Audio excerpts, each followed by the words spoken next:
you so much for honoring us with your presence this evening. This evening we are going to have sex without use of any form of contraceptives. They desire to have children and they're not having a child, yeah? And because of that, in studio today we are hosting an obstetrician and gynecologist to try and share with us what this could be. Dr. Henry, what could it cause a woman and a man who are together for a while, having sex regularly, and they are not having children? Yes, thank you so much. First of all, we are seeing quite a number of people coming with issues of failure to conceive. Actually, from statistics, we are seeing close to 5 million Ugandans failing to conceive. That's a big number out of 44 million Ugandans. It's a very big number. And what we see is usually is someone can be, there's classifications we make. There are those who have never conceived before. There are those who have conceived before. Yes. So the person who has never conceived before, we term it as primary infertility. She has never conceived before. She has been with her husband for 1 year. They have regular sexual intercourse. Now, regular sexual intercourse means at least twice a week. Only? At least. That's the least. So it should be more than 2 times a week. And then for a period of 1 year. So if your husband is staying in the United States, comes once a month or comes once in 3 months, and you're not conceiving, we usually don't term that as infertility. We term it infertility, you're with your partner for a period of 1 year, you're not conceiving. There we said there has to be a problem. We need to check. Yes. And then there's what we call secondary infertility, where someone has had a child before, and then all of a sudden they can't conceive on their next pregnancy. Yes. So there are quite different causes for all of them, but that is the general definition. Yes. This one has never conceived, this one has conceived before, but they are unable to conceive. It is actually very, very alarming that about 5 million Ugandans cannot have a child. And I'm wondering whether these statistics are actually equally distributed across the different regions of Uganda, but also amongst couples, whether it is 50-50 men and women. How are the statistics looking like?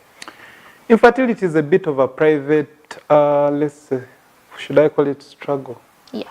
Would I call it disease? Because many people don't want to disclose. Yeah, many people wouldn't want to come out and tell you they're struggling with this issue. Like any other disease, many people wouldn't want to share. So we are seeing most of the people within urban areas failing to conceive. Of course, there are people in the villages that are not conceiving also, and maybe because the statistics are not being done there, or maybe because of the expenses. Most of the people who are seeking care are coming from the urban areas, but we are seeing quite a number of people come from the urban areas that are infertile. And what we think could be is maybe one of the things is most of these women are taking long to get married or to get into active relationships. And then you find that by the time they are 35, they are 40, the eggs of a 35-year-old are not the same as those of a 20-year-old. Because they are the same eggs, but with time we realize the quality of the eggs differs from according to different age ranges. So it creates a problem when someone is at 35 and they want to conceive, or at 40 and they want to conceive. So you find most of the urban settings, these people are in school most of the time, and then they get out around 30, 25, add a master's, PhD. By the time they're done with school, they're about 35, and they want to get married and conceive. It becomes a challenge. So you'll find most of these are within urban areas. The other challenge is early sexual debut within people in the villages. Sometimes helps them conceive earlier than the ones in the town. 5 million Ugandans are actually said to be infertile. Infertile. Yes. Within Uganda. For a population of 44, that's quite a big number. True. And we are thinking, we see most of these are within urban areas. Urban areas. Now, infertility affects both the male and the female. I think that is very important to know, because culture tends to say it's a woman's issue. Yes. Yeah. Most of the time you find when the couple is unable to conceive, everyone is looking at the woman. You've not brought us the the musika or the muzukulu. But it affects both male and female. Though the percentages are quite different, you find that from a study done by WHO, it found that 37% of infertile couples, the challenge was with females. And then you find that 35%, both of them, had a problem. And then about 8% were male only, where you find the woman has no problem, but the man maybe has low semen, low sperm levels or anything like that. So you find that the percentages still differ. I think that's why society majorly looks at the woman, because we feel like men are not so into infertility as a problem. Yeah, that's why I want to look at female infertility today. Yes. Yeah, those are quite of the statistics and the distribution. I think most of the people are within urban areas because we get to catch these people because they have a bit of money and they try to look for care. Yeah. While within village settings, you find that if the woman is not able to conceive, the man gets another woman, and because of lack of finances and all that, she may not be able to look for the care within the health centers. So we see most of these people within urban areas. All right. Thank you so much, Dr. Henry. And well, we are seeing lots of women as compared to men presenting with infertility or presenting with a problem. What could be some of the risk factors that you're seeing in the women that are seeking care from Nikao? Nikao Medical Center. Yes. Yes. Most of the women who are coming to us, one, some of them are elderly. They got engaged or married, or they started indulging in sexual activity when they were older, or most of them are using family planning earlier, and then later they decided to conceive. So risk factors, one of them is age. Yeah. A person at 45, their conception will not be as easy as that one at 20. The second thing we usually see is people who have uterine fibroids or swellings on the uterus. Those are, and also those ones increase in size with age. Sure. The longer someone takes, you find they are likely to develop fibroids. And these fibroids cause a challenge. They cause a number of challenges with conception. Some of them, it's where they are located. First of all, if it's located inside, when you conceive implanting, it's like getting a seed and putting it on a stone. It doesn't easily germinate. Because the inner layer of the uterus, the way it's made to be like soil, soft, for the baby to implant. But when it finds something difficult, then it becomes a miscarriage. So that's another risk factor we are seeing. Then also habits, different habits. Some people are exercising too much, they're not feeding adequately, so you find they are not having periods regularly. Or you find some people eat too much and they're gaining a lot of weight, there's a lot of obesity. That also creates challenges with fertility. All right. The other risk factor we have is early sexual debut, or people engaging in sexual activity quite early. Let's say like teenagers who are in school, they're not yet ready to conceive, but they want to indulge in sexual activity. You find most of these, especially those who are not using barrier methods, like condoms and all that, are catching quite a number of these infections of gonorrhea, of chlamydia. And so these infections tend to enter the uterus, or the bacteria, or enters the uterus into the tubes, and you find it causing what we call the diseases we call pelvic inflammatory infections. I'm sure most women have treated PIDs. Yeah. You go to a guy and they're like, oh, to a doctor, this must be PID. So you find those infections. The others are what? You find adhesions, what we call, when the skin heals, there's scar tissue that forms around the tube. So it sort of creates a tube that is not moving. So girls who are engaging in early sexual activity are getting quite a number of infections. And then this a bit of creates scar tissue that prevents movement of tubes. Or it even causes tuber blockage. You find some women with tuber blockage. So those are quite a number of some of the risk factors we're having that are causing infertility. So excessive exercise, obesity, early sexual debut, lots of infections, some of the risk factors we're having. Thank you so much, Dr. Henry, for giving us some of those risk factors. We are going to have a short break and we'll be right back. You are watching the Doctalk Show. You are watching the Doctalk Show. Welcome back from that short break. I hope that you've had an opportunity to invite your colleagues, you've shared the link, you've, encouraged everyone that you actually know, your neighbors, your friends, everybody, to actually tune into this show because it is so important. We are so grateful to the National Medical Stores for sponsoring this show. They get to distribute sundries and medical supplies across the nation, and also Camelin Men's Collection found at Zebra Plaza on Kampala Road.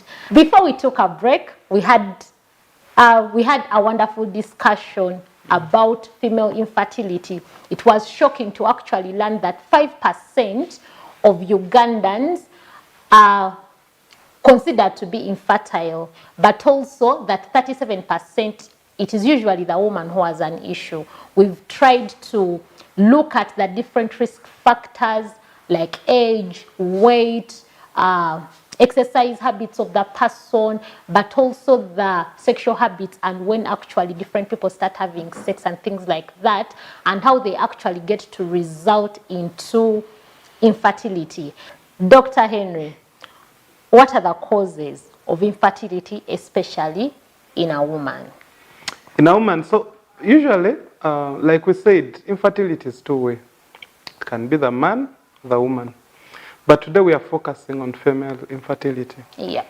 And so most of the women who are challenged with infertility are having what we call ovulatory disorders. Now, I don't know if you know what ovulation is, but I think someone out there may know that ovulation is like laying your eggs, your ability to lay an egg.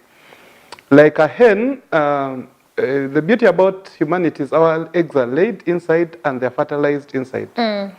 While some animals you find they lay their egg and then the male comes on and fertilizes them like the fish. So ability of a woman to lay that egg every month, because a woman has close to 1 million eggs at the time of birth. Yes. And the challenge with the woman is after she has given birth, she will never produce another egg in her life. Those will be the eggs she will have. So she has 1 million eggs, and by the time she starts having her periods, she has 300,000 eggs left. Yes. Now, every month, a woman loses close to 500 eggs. So by the time she gets to 52, the eggs are done.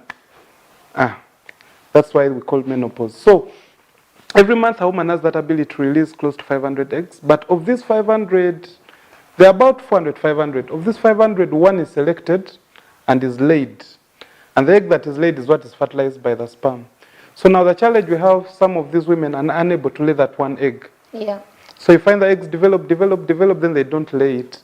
So the man just keeps releasing his semen, his sperm into the woman, but there's no egg to fertilize. Oh, yeah. So you find about 25% of couples have this challenge. And this can be caused by a number of factors. Like we talked about excessive exercise, eating habits. Some people are not eating at all. Some people are overeating.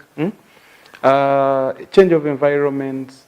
And the best way to see a woman who's having challenges with her ovulation is her periods. You find a woman has a period this month, next month she misses, then she has another period the other month. So you find she's skipping periods in between. So most of the women who are telling you, my periods are not regular, or sometimes I bleed twice a month, you find they have challenges with their ovulation. The ovulation, yes. Yeah, so those are some of the causes. The other cause can be endometriosis.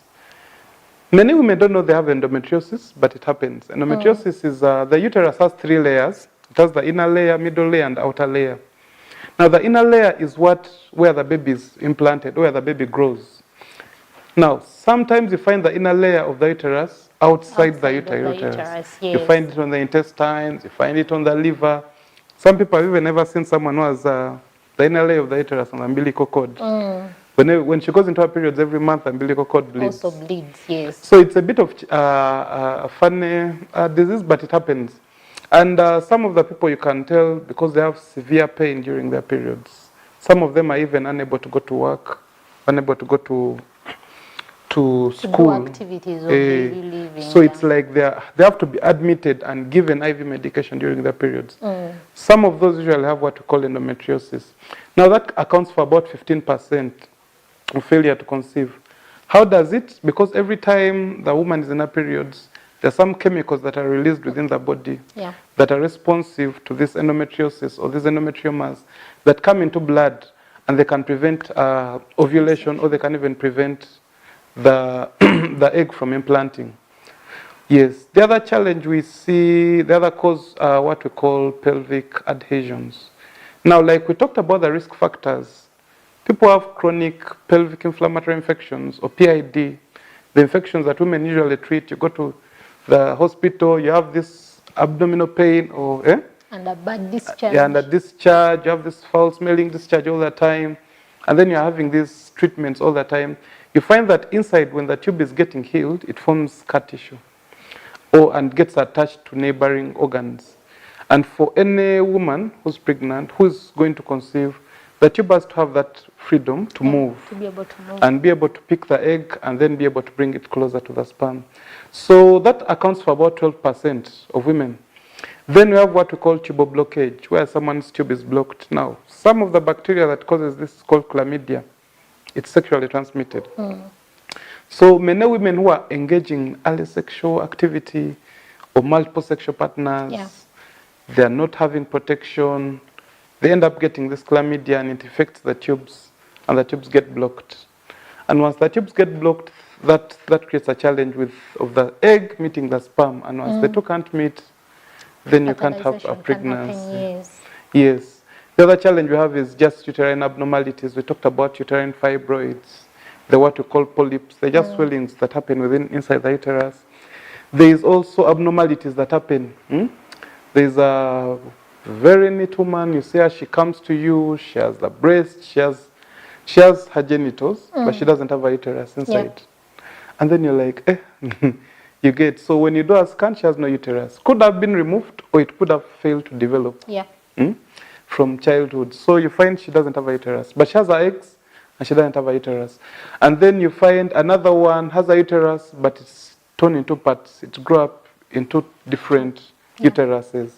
And then you find another one, she has a uterus, but it has another growth in between it. So there are quite a number. There are even those you find, they have a uterus, but the cervix is closed. What we call cervical adhesion, or cervical. Some people have, the cervix is naturally closed. Or there are what we call septums that happen in the vaginal cavity, where you find there's a wall that separates the uterus from the outside. And most of these girls, you find they have never gone into their periods. Yes, so there are quite a number of things that can cause infertility. For men, it's usually low sperm count that causes the infertility in men. Yes, but for women, there are quite a number. And then there are women you will investigate, do a scan, do an HSG, take them to theater, and everything is okay. But they're just failing to conceive. There are those women who are there. But we also talked about what we call secondary infertility, where someone is unable to conceive after a child. Those can be caused by a number of things. During this pregnancy you're carrying, there may be a number of things. You've heard about rhesus factor. Where someone's rhesus negative, they're exposed to rhesus positive blood, and then they reject their next pregnancies. Or some women bleed a lot after giving birth, and then their uterus gets problems. Or some women during that procedure of removing the pregnancy, you've heard about what we call evacuations. Could have been a dead baby and then the doctors remove. They tend to scratch the inner layer of the uterus, which is the soil where the baby germinates. That also creates problems because then that inner layer is wiped out. Thank you so much, Dr. Sembatia, for sharing the different causes of infertility in women. We are going to be back after this short break. And until then, we encourage you to share the link with all your friends and to invite everybody to actually tune in to the Doctalk show so that we can learn together and thrive together. You are watching the Doctalk show. You are watching the Doctalk show.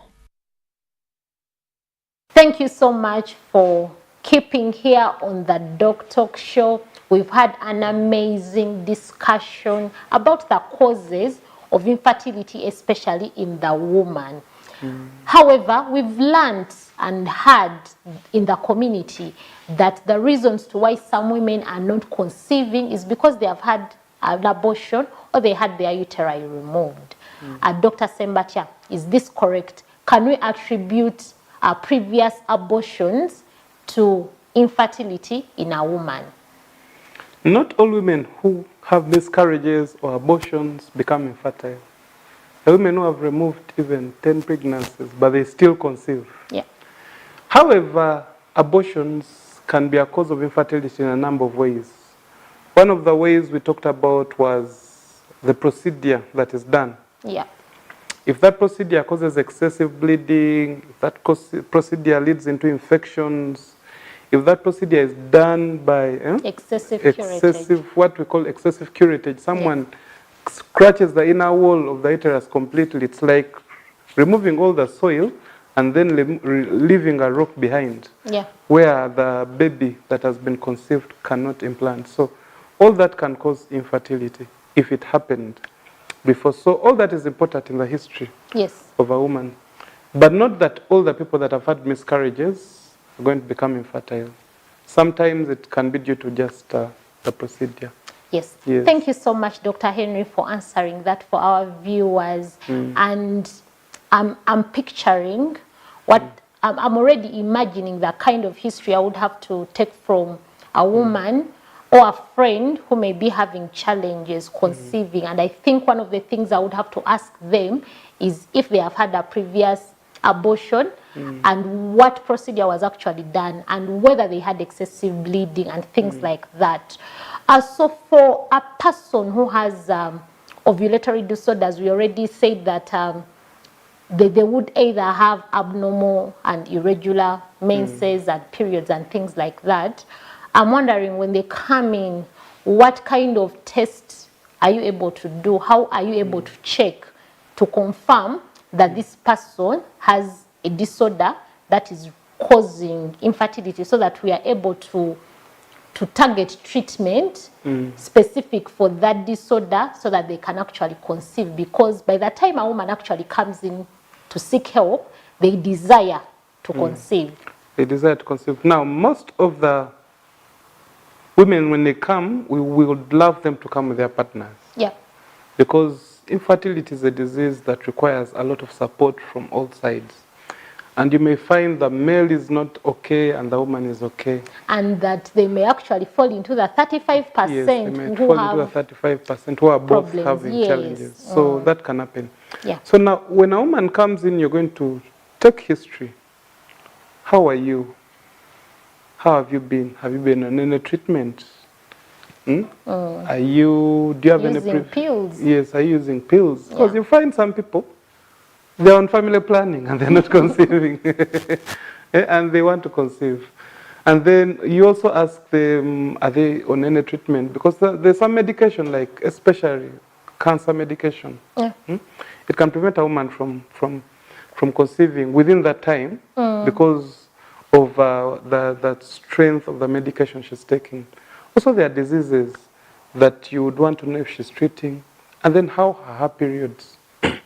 We said most of the women who have ovulatory challenges have periods that are a bit irregular. Yeah.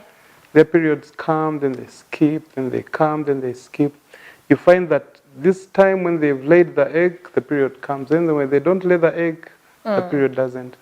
And that has a number of causes. Usually it's hormonal, and it can come from the brain, it can come from the ovaries, it can come from the uterus itself when the woman is having irregular ovulatory cycles. So how do we check for a woman who has ovulatory? We said first you ask her, are your periods regular? That's a very important question. Do you have periods every month? If she's having them every month, then you would assess her hormones and check, because there's some hormones that prevent periods from coming, where we check for thyroid hormones, we check for this hormone that causes breast milk to come. Yeah, prolactin. It's called prolactin. That hormone, when it's high, it causes periods to be suppressed. So you find a woman is not having a period. There's some people who have come, check the prolactin is high. And then you've heard of those swellings in the brain which are called tumors. They're not cancerous, but they're just there. Yeah. They're called prolactinomas. There are swellings within the brain, and they just produce a lot of prolactin, and they prevent the woman from having a period. So all those have to be assessed and seen.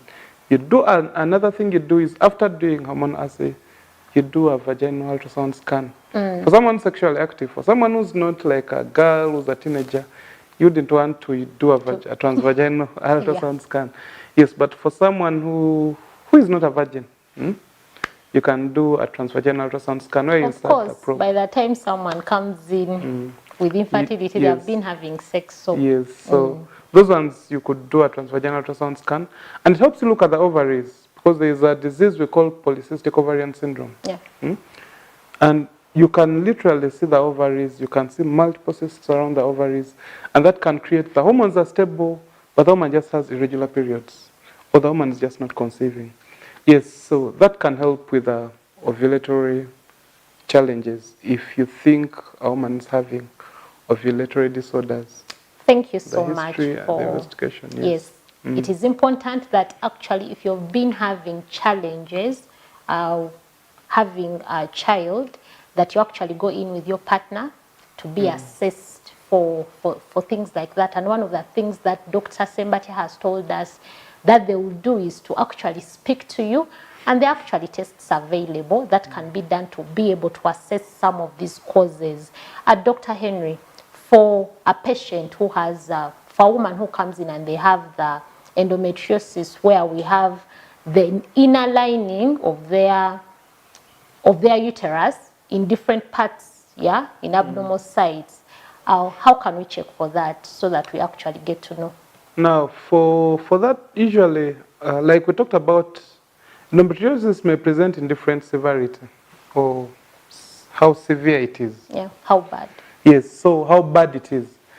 Like we talked about, people have a lot of pain during their periods. Yeah. It could be due to endometriosis, it could be to another cause, but most of them, you think this could be endometriosis. Yes. And then the gold standard for endometriosis is usually laparoscopy. That means she has to be admitted to hospital, taken to theater. It's a day procedure. We do it at our hospital. Yeah. We just insert a camera inside. We make a small cut on the, what we call the anterior abdominal wall, or this part of the abdomen. Insert a camera inside and just look. When you look for endometriosis, you will see that inside there is what we call endometriomas, or that layer of the uterus is implanted on different sites. And so it can help us, and the beauty about that procedure is you can get in, see those endometriomas, and then there's what we call fulgration, or we burn. You burn them away. We burn them with regulated current, and then you find the woman's fertility needs are catered for, but also the pain during her periods. Yes. So the gold standard for diagnosing that one is usually laparoscopy. Yes. Put in a camera and look. Yes. Yes. Thank you so much. For pelvic adhesions and people who are having their tubes that are blocked, all those who have uterine abnormalities, what are some of the things that we can do to actually check and be able to make a diagnosis of these abnormalities? Now, for all these, we talked about endometriosis, pelvic adhesions, tuber blockage. The gold standard is laparoscopy and hysteroscopy. Yeah. Hysteroscopy, we get a camera. It's a small camera. It's connected to a screen. We insert it inside the uterus and we see. Because what the eye can see, because we know how a normal uterus looks like. Yes. And when we insert it, we see. When you start and see the tubes are open or they are closed, there's some dye we can inject. Yes. It's called methylene blue. When you inject that dye into the tubes, it's supposed to flow outside into that abdomen. If it doesn't flow outside, then you know these tubes are probably blocked. Yes. But given that procedure is expensive, at our facility it costs about 1 million shillings. Yes. And we are the cheapest in Kampala. So most of the women, we first ask them to just go and do what we call an HSG. It's done at different imaging centers called a hysterosalpingogram. They inject contrast. It's called contrast media, and then they take an X-ray of the uterus. It's able to show us whether the tubes are blocked or the tubes are not blocked. All right. Yes. Thank you so much, Dr. Henry. And before we go into a very short break, I would like to thank our sponsors for the Doctalk show, the national medical stores who distribute drugs and medical supplies across the country, and Camelin Men's Collection, who have very, very beautiful and amazing men's wear, suits, ties, shoes, shirts, everything, yeah? Everything that a man needs to actually put on, they have it. You can find them at Zebra Building at Kampala Road. Check them out and get yourself some amazing wear. You are watching the Doctalk Show. You are watching the Doctalk Show. Thank you for keeping it on the Doctalk Show. I'm glad to be your host this evening, and we've had an amazing discussion discussing female infertility, which is actually very, very common because we are seeing it in 37% of the people who present with us with issues with conception. And we have learnt about the risk factors for female infertility, the different causes, but also the available ways that we can actually check if a woman has a problem of conceiving, and that comes from the history, you know, the examination that a gynecologist can do, but also different imaging like a vaginal ultrasound, a normal abdominal ultrasound, and laparoscopy and hysteroscopy, which are actually very, very present in this country.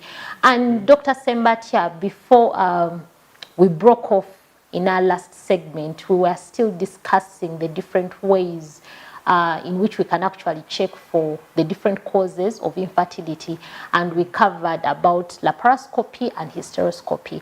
I'm very interested in our viewers understanding these particular tests here.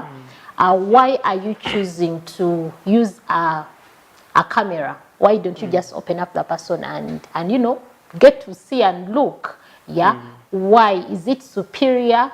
And if I cannot access laparoscopy and hysteroscopy services, maybe I am somewhere where we don't have such facilities. What do I do? How can I actually check if I am able to conceive, or check for the reasons to why I have failed to conceive? Okay, so what we've been talking about is, we said for a woman who comes to you, the first test you want to do is what we call an HSG, or hysterosalpingogram. It's not very expensive. Yeah. Costs about 180,000. Yes, for it to just be done. Now that one will just show us, because it's an X-ray, it will not show us clear images. We'll just be seeing a bit of what an X-ray can show. It will just show whether the tubes are blocked or not. It may not show much. It may show features of a fibroid, features of a bit of the tube held. Yes, that's why we think laparoscopy and hysteroscopy are better. And with time, we now have so many places that can do laparoscopy, especially within Kampala. Outside Kampala, I think Barara has, Gulu has. Yeah. And these places, a person can actually go to the hospital and they do. The only challenge with it is it's still a bit expensive. Even in government facilities, I think people are paying close to 2 million shillings. Yeah. Now, laparoscopy is a day procedure. Yes. You go to the hospital that day, and you leave the hospital that day. And it can be used to actually do more than just investigating. Than just seeing. Yes. Yeah. Because they can get in, if the uterus is having issues, if you want it removed, they can remove it. If there are fibroids, they can be removed. So it's quite a beautiful procedure we have. So in other words, we can see the problem, and even if do the treatment. And do the treatment. That's the beauty about it. In that, however tiny the problem is, because you are using a camera and it is which has magnifying glasses, we can be able to see it and deal with it, than doing open surgery where you may not be able with your naked eye to see something or to be able to visualize most of the corners. Yeah. You cannot do open surgery inside the uterus. True. You may, but it's a bit of very complex. But for you to just enter inside the uterus and come out is very easy with a camera. Yes. So, yes. So for our viewers out there who now think you may have any of the challenges that we have actually spoken and shared about in this segment, you've now identified that a woman has a tuber blockage during that assessment where you're using a camera. What do you do? What do you do if you actually find that the woman has pelvic adhesions, so that they can actually embark on their journey to conceive and have a child? Now, the beauty about laparoscopy and hysteroscopy is that you can get in and do some procedures. Yeah. Like if the adhesions, we talked about the scar tissues, you can cut off those adhesions or that scar tissue and free the tube, and the tube is free to move. And then you can give the woman a chance to conceive. The other thing is, inside the uterus, you find there's scar tissue. Maybe a woman has had those chronic infections. You can cut away those adhesions and then give her some hormonal treatment, and then she's able to conceive. So that's the beauty about those procedures. Now, the challenge with tuber blockage, it depends on the extent of the blockage. Some of these women, you can try to unblock, and then the tube opens. And then some of these women, you'll try your best to unblock, and the tube fails. Because of the extent, you find a whole tube has been blocked off by maybe scar tissue or anything. Now, for such women, the best treatment is going for what we call IVF. Yes. IVF treatment, where you've heard of test tube babies. Yes, test tube babies. It's quite expensive, but most of those women, that's the only best option they have. Yes. They have. We can try to cut the tube to open it if the tuber blockage is at the end and it's not very big. Or women who have had what we call BTL, who have closed off their tubes. Yeah, and now they want to conceive. Yes, because maybe they have gotten a new husband or something like that. Yeah. We can try to recanalize those tubes. But that is the risk is join them back and create the patterns. Yes, cut off the area which is blocked, recanalize, or put them back together. Now the challenge with it is it creates some bit of failure. Some people actually conceive, but some women fail to conceive. Or some women actually conceive and they get what we call ectopic pregnancies. Yes, so it can happen during laparoscopy and hysteroscopy. That is wonderful. Yes. And one of the things we discussed was that one of the reasons to why people have ovulatory disorders is because they're having some form of a hormonal imbalance, right? And we have pills on market. So if from this segment, my takeaway was my period is irregular, and I don't have any weight issues, I don't have a lot of exercise issues, and I think I'm okay, and I'm thinking the issue could be my hormones. Can I pass by a pharmacy and buy some contraceptives, and give myself some hormones? Would it be helpful? No, I don't think that is wise. We think it's good to first investigate what's causing the hormonal imbalance. Yeah. Very important. Why? Because you may just give yourself pills and then what? And then there are also pills that are very dangerous on the market, like the China pill, very high levels of progesterone. It ends up messing up a woman's period. And some women are using them. Yes. And then there's some, of course, like Injectaplan, that sort of suppress the hormonal levels of a woman. Yes, some of these methods, other countries don't use them. Okay. But in Uganda, they are used. Yes. So it would be important, if your periods are not regular, to first go and see a doctor, discuss it with them, and then they can find out what's causing these irregular periods. Yes. Because once we're able to identify, remember there are 5 hormones we check for. There's supposed to be 6, but usually one we leave it out. We check for those 5 hormones, and any of them can cause irregular periods. Yeah. So for you, maybe treating something else when it's another hormone that's that is very elevated. True. So we need to find out what's causing the irregular periods. Yes, the abnormal and periods. then we tackle that during our treatments. So this big and huge and important problem that we have of female infertility in this country, are there some things that we can do to prevent this problem? Female infertility? Yeah. Yeah, like we talked about early sexual debut. Or multiple sexual partners without protection. You're predisposing this woman to a lot of infections, and so she's likely to get, because we are seeing so many women with tuber blockage at a younger age, and it's a problem. And remember, we don't have vaccines for some of these bacterial infections. Yeah. And so it's becoming a challenge that So people should abstain. Yes. That's the gold standard, but depends on the person and who they are and the things they believe and all that stuff. Yes, but abstinence is a very good thing. Yeah. Yeah. The other thing is also, it would be important to conceive stick to one early. person. And conceive, okay. Yes, conceive early, because earlier conception usually gives you early. Remember, you're in your prime years, in your 20s or early 30s, and you're still strong. The eggs are still young. Yes, so it would be important, but no pressure to those that have not yet conceived, because it can present a lot of pressure to people to want to conceive when they're not yet probably in stable relationships. No pressure. But if you can conceive early, that's also okay. It's an added advantage. Yes. Yes. Thank you so much, Dr. Henry, for a wonderful discussion that we have had. It's been amazing having you, our viewers, stick through with us for the last 1 hour. It is always a blessing and a joy to host you. If you have not watched this show, you can always go back on our different social media platforms, on our YouTube channel, and actually get to rewatch this. Share the link with your friends and your family and your neighbors. And next time, you definitely have to tune in. I remain your host, Dr. Nagadia Catherine. The Doctalk Show.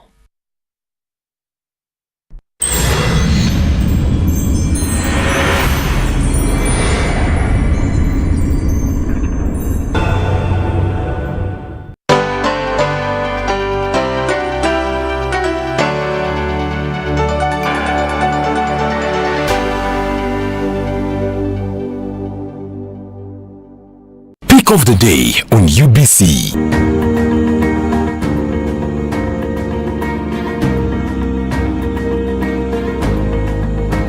Was brought to you by. Need to send money to a loved one but you don't have enough on your phone?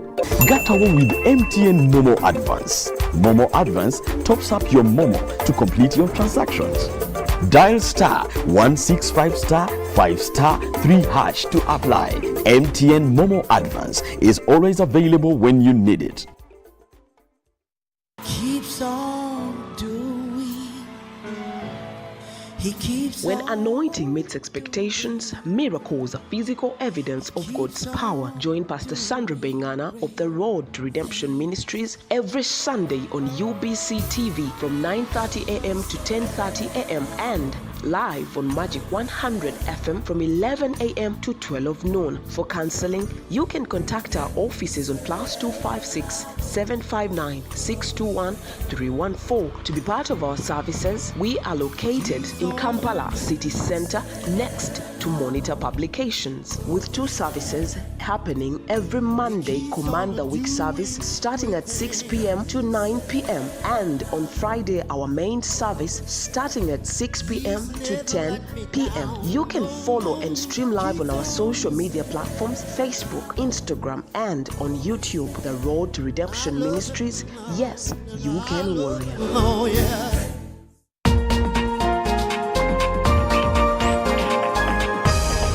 Coming soon on UBC. Hey, it's time to play. We're glad you came because we love to share. Come. Let's have some fun. With everyone. Because we love to learn together, making new friends forever. We Sesame Street friends. We bring you a fresh, well-researched program to help you identify opportunities for investment, job creation, growing your entrepreneurial skills, wealth creation, and social transformation. We have a product that is ready for schools, supermarkets. Create wealth, transform livelihoods. Every week, we showcase opportunities for creating new products and services. I now harvest a lot of cocoa. When I harvest it, I sell. After selling, I put money in my project. I have 2 projects. 1 is for construction of my house, 2 is for educating my children. Excellence in innovation, the passion and drive to succeed, and the right mindset to grow your business. Create wealth, transform livelihoods. Brought to you by Operation Wealth Creation.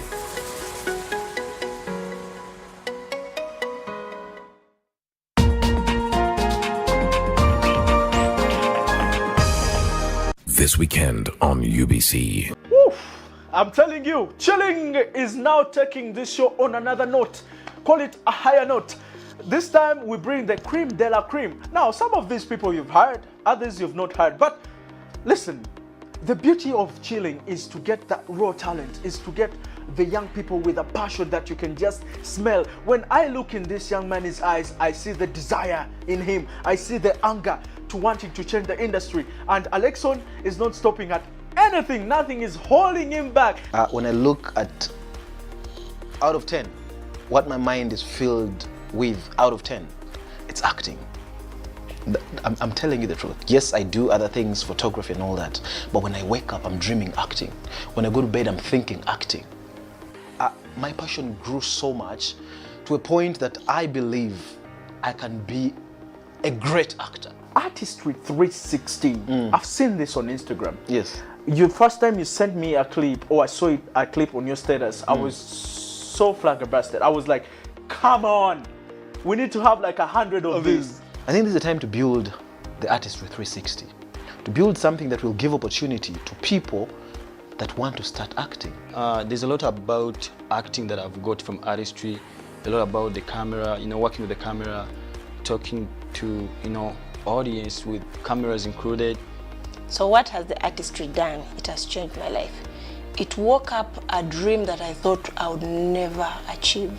Okay. I thought I would never be an actress, never.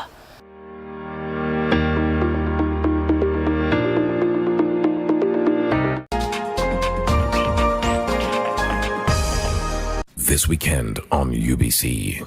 I have here flour, this one my fruits, then I have my red cherries, I have my baking powder here, then I have here my 1 egg.